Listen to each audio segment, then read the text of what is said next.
Hi hello praise the lord bible in Telugu audio channel కి స్వాగతం. మరొక ఎపిసోడ్ కి సుస్వాగతం. బైబిల్లో చూసినట్లయితే ప్రతి ఒక్క మాట మన హృదయాన్ని తాకే విధంగా ఉంటుంది.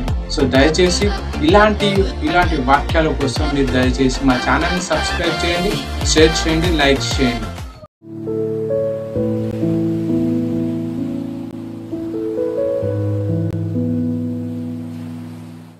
ద్వితీయోపదేశ కాండము 32వ అధ్యాయము. ఆకాశ మండలమా చెవినొగ్గుము, నేను మాట్లాడుదును. భూమండలమా నా నోటి మాట వినుము.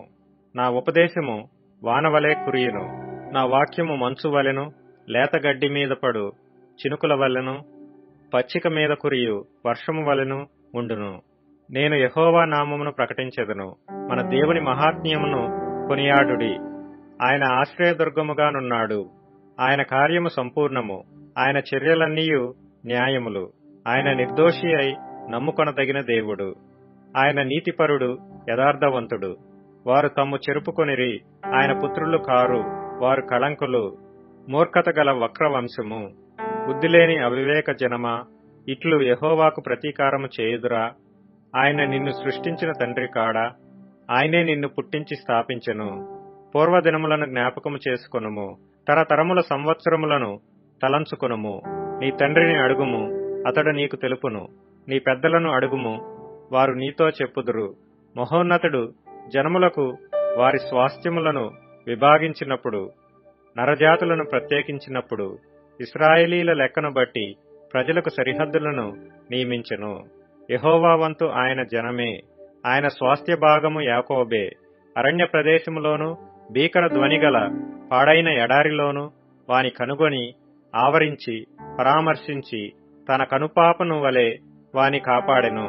పక్షిరాజు తన గూడు రేపి తన పిల్లలపైని అల్లాడుచు రెక్కలు చాపుకొని వాటిని పట్టుకొని తన రెక్కల మీద వాటిని మోయినట్లు యెహోవా వానిని నడిపించెను. యెహోవా మాత్రము వాని నడిపించెను. అన్యుల యొక్క దేవుళ్లలో ఏ దేవుడును ఆయనతో కూడా ఉండలేదు.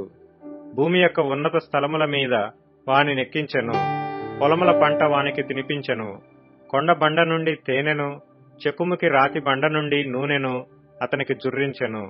ఆవు మజ్జిగను, గొర్రెమేకల పచ్చి పాలను, గొర్రెపిల్లల క్రొవ్వును, బాషాను పొట్టేళ్లను, మేకలను, గోధుమల మెరికెల సారమును నీకిచ్చెను.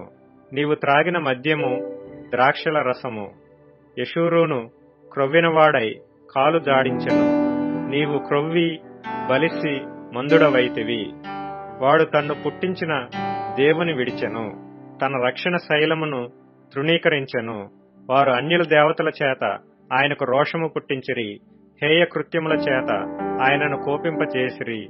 వారు దేవత్వము లేని దయ్యములకు, తామెరుగని దేవతలకు, క్రొత్తగా పుట్టిన దేవతలకు, తమ పితరులు భయపడని దేవతలకు బలి అర్పించిరి.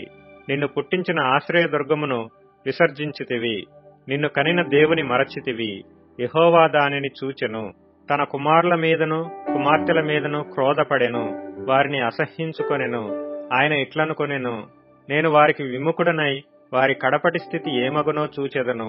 వారు మూర్ఖ చిత్తము గలవారు, విశ్వాసము లేని పిల్లలు. వారు దైవము కాని దాని వలన నాకు రోషము పుట్టించిరి, తమ వ్యర్థ ప్రవర్తన వలన నాకు ఆగ్రహము పుట్టించిరి. కాబట్టి జనము కాని వారి వలన వారికి రోషము పుట్టింతును, అవివేక జనము వలన వారికి కోపము పుట్టింతును.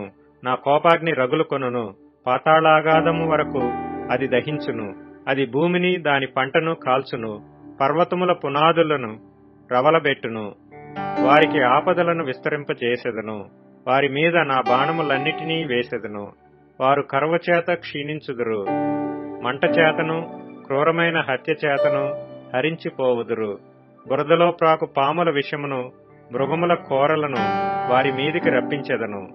బయట ఖడ్గమును, లోపట భయమును, యవ్వనులను, కన్యకలను, శిశువులను, నెరసిన తల వెంట్రుకలు గలవారిని నశింపజేయును.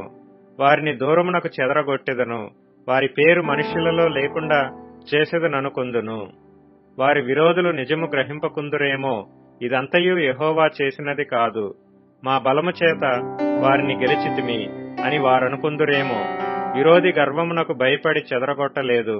వారు ఆలోచన లేని జనము, వారిలో వివేచన లేదు. వారు జ్ఞానము తెచ్చుకొని దీని తలపోసి తమ కడవరి స్థితి యోచించుట మేలు.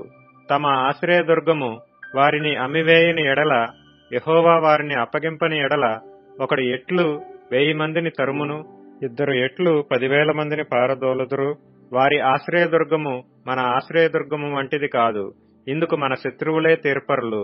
వారి ద్రాక్షావల్లి సొదొమ ద్రాక్షావల్లి, అది గొమొర్రా పొలములలో పుట్టినది. వారి ద్రాక్ష పండ్లు పిచ్చి ద్రాక్ష పండ్లు, వాటి గెలలు చేదైనవి. వాటి ద్రాక్షారసము క్రూర సర్పముల విషము, నాగుపాముల క్రూర విషము. ఇది నా యొద్ద మరుగుపడి ఉండలేదా? నా నిధులలో ముద్రింపబడి ఉండలేదా? వారి కాలు జారు కాలమున పగ తీర్చుటయు ప్రతిఫలమిచ్చుటయు నావే.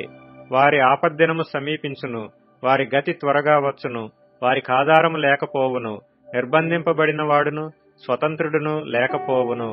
యెహోవా చూచును, తన సేవకులను గూర్చి సంతాపపడును. నిజముగా తన ప్రజలకు తీర్పు చేయును. ఆయన వారి నైవేద్యముల క్రొవ్వును తిని వారి పానీయార్పణమైన ద్రాక్షారసమును త్రాగిన వారి దేవతలేమైరి? వారు ఆశ్రయించిన దుర్గములే లేచి మీకు సహాయము చేయవచ్చును. వారు మీకు శరణము కానీయుడి అని చెప్పును.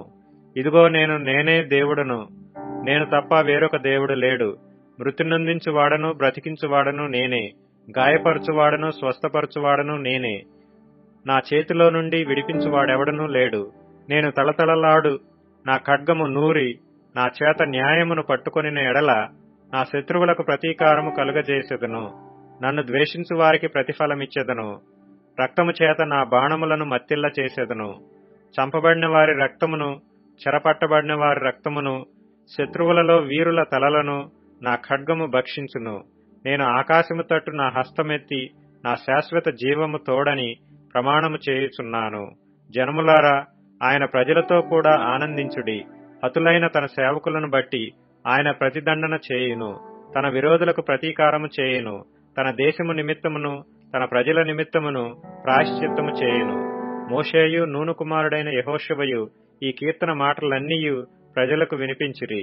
మరియు మోషే ఈ మాటలన్నీయు ఇశ్రాయేలీలందరితో చెప్పి చాలించి మరలా వారితో ఇట్లనెను, మీతో సాక్ష్యముగా నేడు నేను పలికిన మాటలన్నిటినీ మీ మనస్సులలో పెట్టుకుని మీ సంతతి వారు ఈ ధర్మశాస్త్ర వాక్యములన్నిటినీ అనుసరించి నడుచుకొనవలెనని వారికి ఆజ్ఞాపింపవలెను.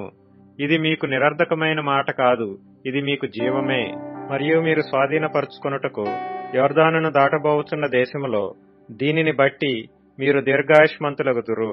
ఆ దినమున యెహోవా మోషేతో ఇట్లనెను, యెరికో ఎదుటనున్న మోయాబు దేశమందలి అబారీమను ఈ పర్వతము అనగా నెబో కొండ ఎక్కి నేను ఇశ్రాయేలీలకు స్వాస్థ్యముగా ఇచ్చుచున్న కనాను దేశమును చూచి నీ సహోదరుడైన అహరోను హోరు కొండ మీద మృతి పొంది తన స్వజనుల యొద్దకు చేరినట్లు నీవు ఎక్కబోచున్న కొండ మీద మృతి పొంది నీ స్వజనుల యొద్దకు చేరుదువు.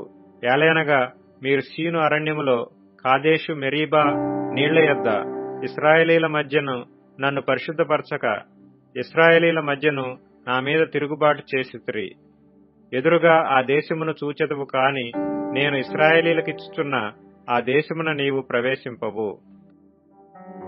ఈ ఎపిసోడ్స్ కనుక మీకు నచ్చినట్లయితే మా ఛానల్ని లైక్, షేర్ అండ్ సబ్స్క్రైబ్ చేసుకోండి. అలాగే మీకు ఎటువంటి ప్రార్థన అవసరం ఉన్నా డిస్క్రిప్షన్లో ఉన్న లింక్ని క్లిక్ చేసి మాకు తెలియజేయవలసిందిగా కోరుచున్నాం.